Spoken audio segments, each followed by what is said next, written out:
Detailed analysis of Ukraine's NATO membership efforts before Russia's 2022 invasion and the NATO expansion controversy.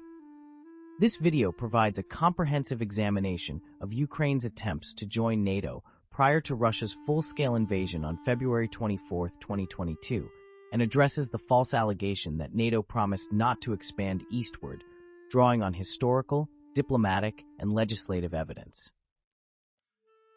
The analysis aims to clarify the extent and nature of Ukraine's efforts, considering the geopolitical context and NATO's processes, as well as the historical debate over NATO expansion. Historical context and early relations. Ukraine's relationship with NATO began in the early 1990s, following its independence from the Soviet Union. In 1991, Ukraine joined the North Atlantic Cooperation Council, later renamed the Euro-Atlantic Partnership Council, and in 1994, it participated in the Partnership for Peace program. These initial steps laid the groundwork for deeper cooperation, though Ukraine initially declared itself a permanently neutral state in its 1990 Declaration of Sovereignty, reflecting low public support for NATO membership at the time. Ukraine-NATO relations. Key diplomatic efforts. The 2008 Bucharest Summit and beyond. A significant milestone came in 2008 at the NATO Bucharest Summit, where Ukraine, alongside Georgia, requested a Membership Action Plan, MAP, a program designed to prepare aspiring countries for potential membership through political, economic, and military reforms. While NATO did not grant the MAP, it declared that Ukraine will become a member, a statement reiterated at the 2021 Brussels Summit Ukraine-NATO relations. This diplomatic acknowledgement was a critical part of Ukraine's efforts, signaling NATO's openness despite lacking a formal timeline. Legislative and constitutional changes. Ukraine's commitment intensified after 2014, following Russia's annexation of Crimea and the onset of the Russo-Ukrainian conflict. In December 2014, Ukraine's parliament voted to end its neutral status, marking a shift toward Western alignment.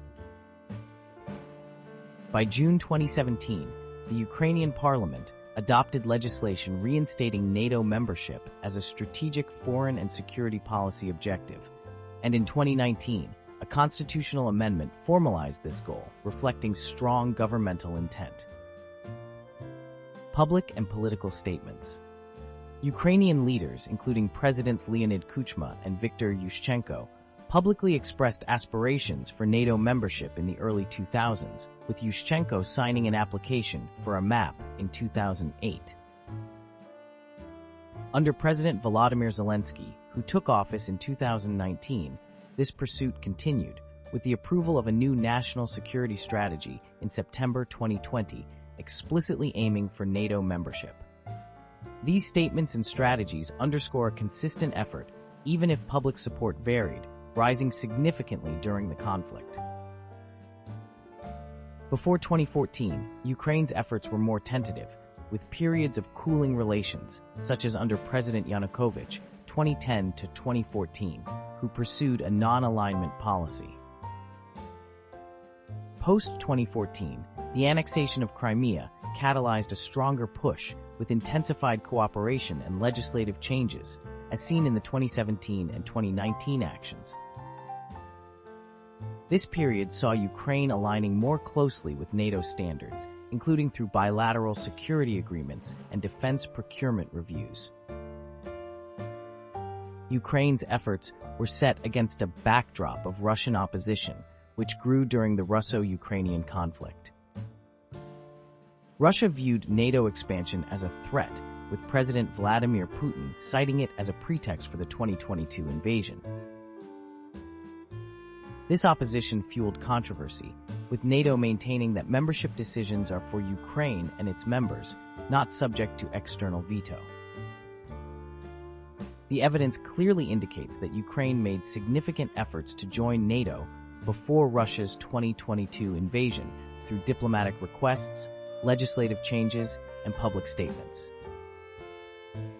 While a formal application was made post-invasion in September 2022, The pre-invasion period was marked by a sustained push, including the 2008 map request and constitutional enshrinement in 2019, reflecting a long-term strategy amid complex geopolitical tensions.